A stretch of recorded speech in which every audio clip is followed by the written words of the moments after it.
Hey there friends and enemies, JoPa here again, and my favorite Solar Warlock build for Destiny 2 PvP is back and better than ever. I did a video on this previously, and the updated version of this is so insane. I can't believe more people aren't running it.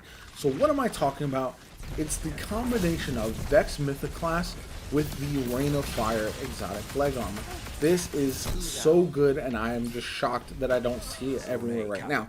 I know the Immortal is running rampant, but I was destroying people with this combination instead. So Rain of Fire, first and foremost, it's got the perk Soaring Fusilier. Air dodge reloads all of your weapons and improves the airborne effectiveness of fusion rifles and linear fusion rifles. Final blows with these weapons make you radiant. That's the key.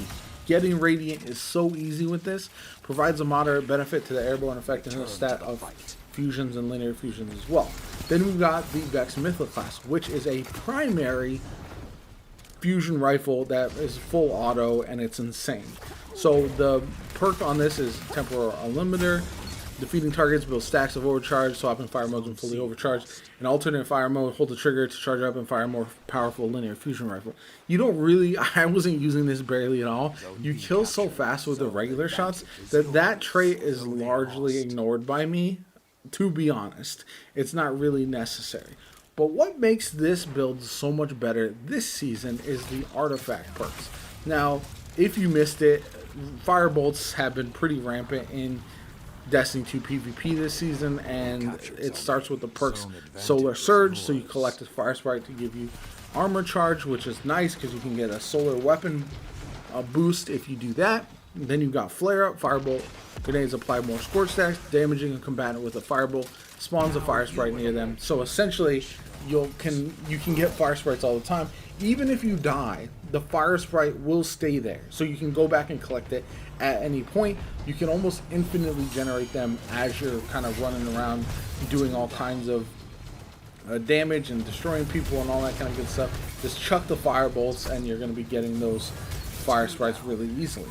Then you've got Rain of Firebolts. When you have firebolt grenades equipped, gain a second charge. Again, you're essentially just spamming those firebolt grenades, and it can feel really ridiculous at times. There were actually, honestly, a few times where I was able to get multiple kills with just the 2 firebolt grenades in a closed space.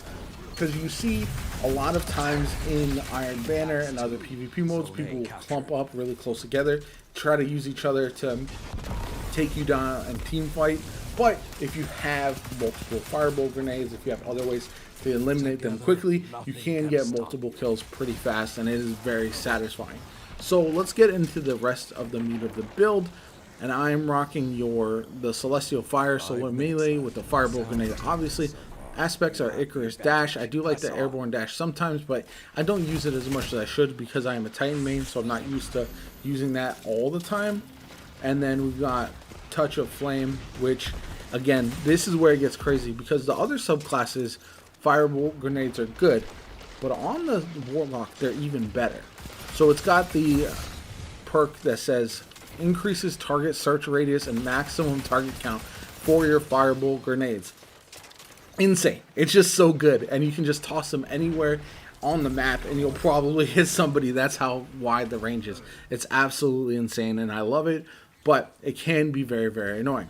So let's go into the fragments that I'm rocking. I've got Ember of Singeing. Class ability recharges faster when you're scorched targets. Essentially, I'll always have a healing rift, and that's very nice in PvP when you are in 6s and you have people trying to engage you. You'll win one gunfight, and then you have the next person trying to fight you and the next person.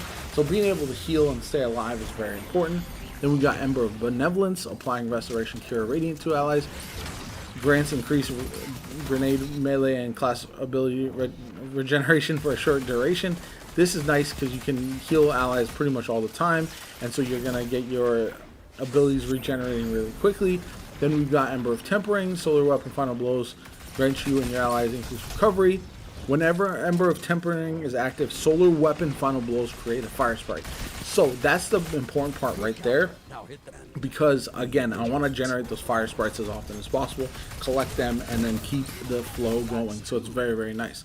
And then we got Ember of Searing, defeating a scorched target, grants melee energy, and creates a fire sprite. Again, as much as I possibly can, I'm creating these fire sprites. And that's the whole key to this, and it allows me to generate my abilities really, really fast and kind of spam them as much as possible, as well as take gunfight after gunfight. So it can be a very annoying build to go up against, I will promise you that. And if you have this combination, I would highly recommend checking it out. Let's get into the mods. I've got your solar siphon, solar targeting, ashes to assets. Then we've got firepower ×2, as well as solar loader. I like to have faster reload there. Influencing solar aim, and then ×2 on that one, on the chest piece. Solar weapon surge ×2 and absolution. And then finally double time dilation and bomber. Essentially, I want to make sure that the uptime of my abilities is as high as possible, so that way I can toss in a grenade, engage, win the first fight, get the fire sprite, regenerate my health, continue the next fight, have a rift if I need to, and I'm constantly have my abilities going, even if my stats, like I have 42 discipline on this character right now, because I don't care about it. That's how quickly I can generate my abilities without worrying about it. Same thing with my melee is at 30, so it's just unnecessary to worry about stats on this character, on this build, because of how you're able to generate your abilities, generate fire sprites, all that kind of good stuff. So overall, how the play style is probably more medium range. You will get outgunned at longer ranges by pulse and scout rifles, I will say that.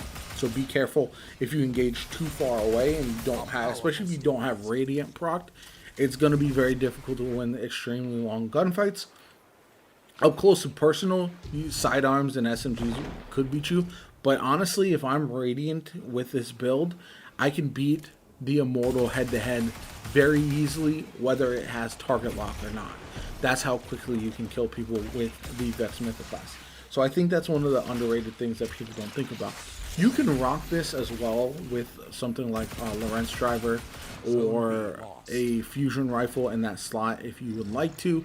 There are some decent fusion rifles that are solar available as well that you can make that nice little synergy with. But overall, this just absolutely shines with the Vex, and it's one I'd highly recommend checking out. If you have the Vex Mythoclast, try this build. I promise you'll enjoy it. It'll get you away from using SMGs for a little bit and allow you to kind of flex a different type of playstyle for a while. So I'd love to hear what you guys' thoughts are on this build. I am absolutely loving it. I was using it a ton. My name is JoPa. I hope you have a good one. Subscribe to the channel. What are you doing if you aren't subscribed to me already? Come on. It's time. You need to subscribe. I'm going to have loads more Destiny 2 videos for you going forward. I hope you have a good one, like I said, and I'll catch you all later.